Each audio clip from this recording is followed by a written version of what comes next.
Olá a todos, espero que vocês estejam bem.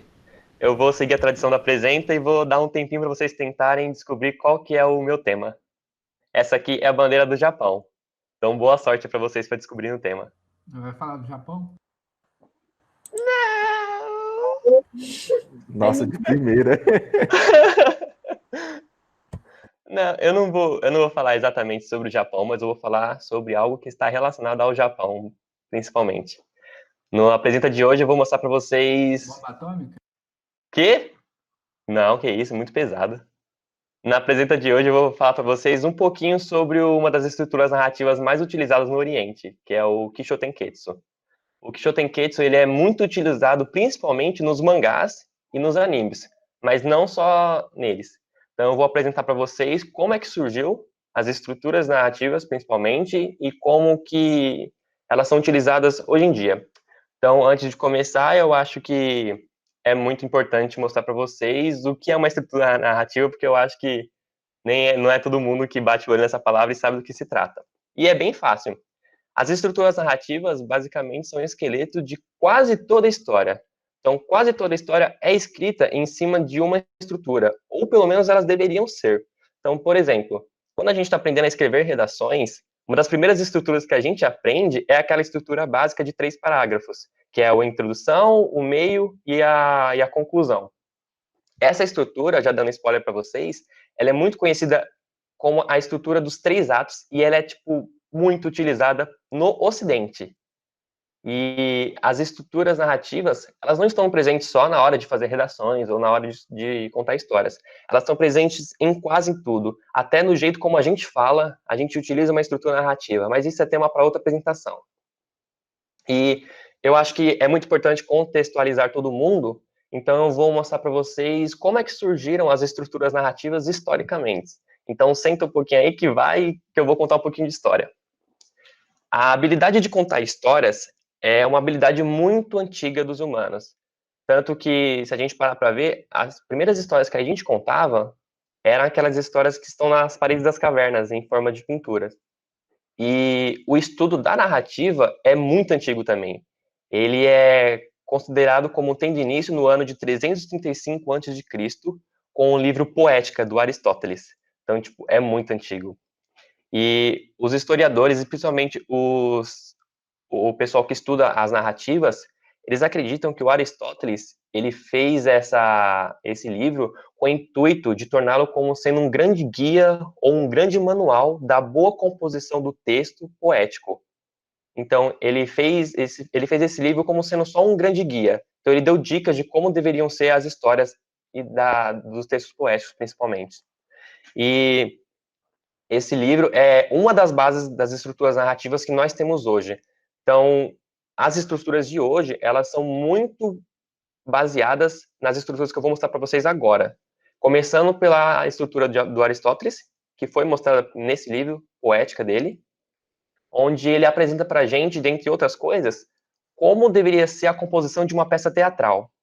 E a peça teatral, segundo Aristóteles, deveria ter 3 partes: a introdução, o meio e o fim da peça. E essa estrutura, se vocês pararem para ver, é muito semelhante com a estrutura que nós conhecemos hoje, que é aquela estrutura que a gente utiliza nas redações. E, além disso, ele falou que as peças teatrais deveriam ser divididas em 2 grandes blocos, 2 grandes partes. A primeira, que é a complicação, e a segunda, que é o desdobramento. Na primeira, deveria ser onde os protagonistas ou os personagens iriam descobrir os problemas e dificuldades para se atingir um objetivo. E ele, até conseguir atingir esse objetivo, ia ter cada vez mais problemas e dificuldades pelo caminho. Então, para ficar mais natural, o Aristóteles disse que esses problemas deveriam ser provenientes das próprias falhas dos personagens. Então, é o caso que acontece, por exemplo, naqueles filmes de terror, onde o cara tá numa mansão mal assombrada, e ao invés dele ir embora, ele continua adentrando dentro da mansão. Ele sabe que vai dar ruim. Então, se ele fosse embora, ele ia resolver esse problema. Mas por causa da falha dele de ser teimoso e entrar na mansão, acaba piorando cada vez mais a situação. E a segunda grande parte é o desdobramento, que é onde basicamente os personagens vão resolvendo todos aqueles problemas que eles descobriram na primeira parte. E outra estrutura muito importante para nós é a estrutura proposta por Gustav Freytag, em 1863. Essa estrutura ela é dividida em 5 partes, eita, que é a introdução, o aumento da tensão, o clímax, a queda da tensão e a resolução. E ele também propôs essa estrutura para as peças teatrais, assim como o Aristóteles. E essa estrutura ficou muito famosa e conhecida como Pirâmide de Freytag, mas ela também é chamada de estrutura dos 5 atos, até porque ela tem 5 atos. Então, se vocês conseguirem olhar aqui na tela, dá para ver por que ela é chamada de pirâmide, né? Mas, basicamente, essa parte verde que forma uma pirâmide é o nível de tensão dramática que deveria ter na peça. Então, Freytag falou que, a partir do primeiro ato, o nível de tensão dramática de uma peça ia crescer até atingir o ponto máximo, que é o clímax, e depois ia decair até atingir o desfecho. E essa estrutura foi muito utilizada principalmente nas obras shakespearianas. E vale citar aqui Romeu e Julieta. Romeu e Julieta é totalmente escrito em cima dessa estrutura de 5 atos. E ela é muito importante para nós, porque foi dela que surgiu uma das estruturas mais utilizadas, principalmente no Ocidente, e que a gente conhece muito. A gente só não sabia o nome dela. É a estrutura dos 3 atos, que é aquela que eu falei para vocês, que é a estrutura do início, do meio e do fim. E ela é muito utilizada por nós ocidentais, por mais que a gente não saiba disso. E ela tem algumas partes no meio dela, que eu vou mostrar aqui para vocês. Não vou falar para vocês quais são, mas é só para vocês saberem que essas partes existem, porque vai ser importante daqui a pouco. Essa estrutura dos 3 atos, ela, como eu disse para vocês, é bastante utilizada por nós e muito conhecida pelo povo oriental. Só que vocês vão ver que a estrutura que é mais utilizada lá não é muito conhecida por nós aqui. É, é meio estranho falar isso, mas é o que acontece. Outra estrutura muito famosa também, utilizada atualmente, é a jornada do herói. Essa jornada do herói é uma estrutura cíclica, então ela fica fazendo ciclos, ciclos, ciclos, fica dando volta, até o autor falar chega. Ela é bastante utilizada tanto no Oriente quanto no Ocidente. Então, é uma das primeiras estruturas que não é utilizada só em uma parte do mundo. Ela é utilizada nas duas partes. E se vocês pararem para ver, eu falei para vocês darem uma olhadinha naquelas partes que formavam a estrutura dos 3 atos. E se a gente colocar as imagens lado a lado, essas estruturas são muito parecidas em suas partes. E isso talvez seja uma coincidência, mas eu vou falar para vocês que não é. Na verdade, a jornada do herói é uma estrutura que foi baseada na estrutura dos 3 atos. Então, ela foi construída em cima da estrutura dos 3 atos, o que é algo muito comum. Até porque as estruturas que nós temos hoje, elas são originárias das estruturas que foram apresentadas pelo Aristóteles e pelo Freytag. Então, vira e mexe, as estruturas acabam mesclando umas às outras. Então, ora usa uma estrutura dos 3 atos com a jornada do herói, ou a estrutura que o próprio Freytag propôs, que era a de 5 atos, entre outras. E eu acho que de todas, fora a estrutura de 3 atos, uma das mais utilizadas aqui pelo Ocidente é essa da jornada do herói. E eu peguei alguns exemplos para mostrar para vocês. E dentre esses exemplos tem o Star Wars, Titanic, O Senhor dos Anéis, que foram baseados na jornada do herói, e Naruto. O Naruto, apesar de ser uma obra oriental, é uma obra que foi totalmente feita utilizando a jornada do herói. E quando eu digo totalmente, é realmente totalmente, porque cada capítulo do Naruto, em seus 72 ou 73 volumes, foi feita utilizando a jornada do herói. Então, cada capítulo do Naruto passa por um mundo comum, por um chamado aventura, até dar essa volta toda e voltar para o mundo comum. E isso vocês vão ver lá na frente, que é uma técnica também utilizada em outra estrutura que eu vou mostrar para vocês, que é o Kishotenketsu, que é a técnica de pegar uma estrutura narrativa e aplicar ela em cada capítulo. E eu vou explicar para vocês por que isso acontece. Então, já que eu comecei a falar do Naruto para vocês, vou parar para um momento de reflexão com vocês. Quem já consumiu os produtos do Ocidente e do Oriente, então tem essa capacidade de julgar a diferença entre eles, sabe que existem algumas coisas que caracterizam o que vem do Oriente e o que vem do Ocidente. Por exemplo, quem assiste os filmes do Estúdio Ghibli, inclusive eu deixei aqui uma dica para vocês irem lá no canal do Pet e ver o Apresenta da Chioca, tá muito bom, é sobre o Ghibli. Quem já viu os filmes do Estúdio Ghibli, sabe que eles têm características muito diferentes dos filmes que a gente está acostumado a ver aqui no Oriente. Pega um filme da DC Comics, por exemplo, aquelas animações, e compara com um dos filmes do Estúdio Ghibli. Eles são muito diferentes. E isso se dá por diversas razões, filosóficas, religiosas e culturais. Em um dos vídeos que eu vi, para me basear nessa apresentação, o autor disse que as histórias são reflexos da cultura de um povo. E as culturas orientais e ocidentais são muito diferentes entre si. Então, naturalmente, o jeito de contar histórias, o jeito de fazer histórias, nosso, vai diferir do jeito que os orientais comentam as histórias. Só que são temas muito complexos para a gente entrar aqui nessa apresentação, então eu vou resumir essa diferença em uma palavra. As narrativas orientais e ocidentais são diferentes por causa de conflitos. E agora eu vou explicar por quê. A narrativa ocidental é uma narrativa conhecida como uma narrativa que tem foco em conflitos. Então, por exemplo, os filmes que a gente vê por aqui, eles geralmente mostram os conflitos entre um personagem versus outro personagem, por exemplo, um herói ou uma heroína contra um vilão ou uma vilã, um personagem contra ele mesmo, um personagem contra máquinas, e entre outras coisas. Um conflito é, na verdade, um profundo desentendimento entre duas partes. Então, esse conflito só vai ser resolvido quando uma das outras partes se sobressair em relação à outra, quando uma sair vencedora em relação à outra. E agora eu pergunto para vocês, o que aconteceria se a gente removesse o conflito de alguma das obras mais famosas que a gente conhece? Por exemplo, aqueles vários filmes de ações que tem resgate de reféns. O grande conflito de um filme de resgate de refém é o próprio rapto do refém, concordam? Porque tem uma parte que é o herói ou a heroína tentando resgatar um refém que foi raptado por um vilão. Então, em algum momento, uma dessas duas partes vai se sobressair em relação à outra. Uma delas vai ser vencedora. Então, o que aconteceria se a gente tirasse o conflito dessas obras? O que aconteceria se não houvesse o rapto do refém? Muitas dessas obras deixariam de existir, concordam? E há quem indica que é impossível escrever uma história sem ter um grande conflito central. Só que é exatamente isso que o Kishō Tenketsu, que é uma narrativa oriental, propõe. Ele é conhecido como a narrativa sem conflitos, e ele é dividido em 4 partes, que é o Ki, a introdução, o Sho, desenvolvimento, o Ten, que é a reviravolta, e o Ketsu, que é a conclusão. Ele propõe que uma história não precisa ter um grande conflito central para ela ser interessante. Na verdade, não significa que não existam conflitos na história, mas sim que ela não vai ser gerida em torno desse conflito. E parece meio difícil você manter uma história interessante sem ela ter um grande conflito, mas é exatamente isso que os mangakas fazem. Os mangakas são os escritores de mangás em seus mangás.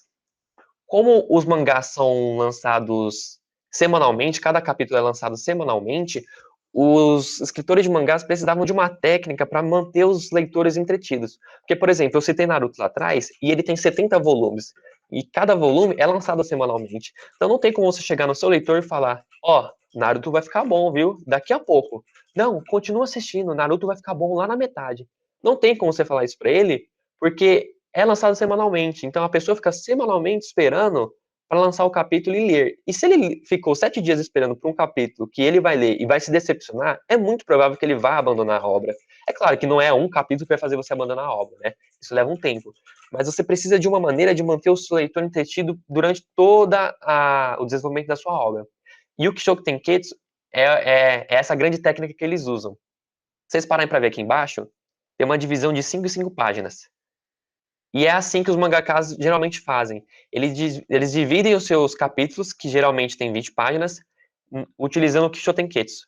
Então, a primeira parte tem a introdução, a maior parte do capítulo é o desenvolvimento, aí o finalzinho é a reviravolta, e na parte final é a conclusão do capítulo do mangá. E eu fico falando para vocês de anime e mangá, mas eu quero deixar claro que o Kishō Tenketsu não é utilizado só em mangá, assim como a estrutura dos 3 atos não é só utilizada em redações aqui. Ele é deveras utilizado em diversas coisas, principalmente no Japão.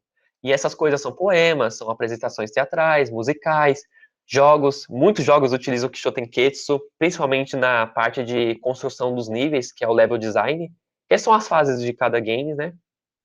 E é interessante também saber por que que ele é tão utilizado nas obras orientais. E eu utilizei um vídeo com dois apresentadores japoneses que dizem que eles acreditam lá no Oriente que ele é muito utilizado por conta de um escritor, na verdade, de um poeta chinês, cujos trabalhos de muito, muito tempo atrás foram muito reconhecidos nacionalmente, principalmente no Japão. Então, os escritores japoneses acabaram se inspirando nesse poeta chinês e acabaram adotando essa forma de escrever em 4 atos, que ficou conhecida como Kishotenketsu. Então, hoje, o Kishotenketsu é muito famoso lá. E é até engraçado, porque no mesmo vídeo que eu vi, os japoneses falam que acharam meio estranho a gente, como ocidentais, nunca ouvimos falar sobre o Kishotenketsu, porque é algo muito famoso lá e eles também conhecem a estrutura dos 3 atos. Claro que talvez não seja amplamente conhecido, mas eles conhecem. E a gente aqui, às vezes, nunca nem ouviu falar sobre o mangá, né? E para não ficar só nessa parte de animes e mangás, eu trouxe para vocês um poema, que é O Amanhecer da Primavera, que é de um escritor chinês, muito, muito tempo. E, se eu não me engano, esse poema foi escrito entre os anos de 600 e 900, depois de Cristo.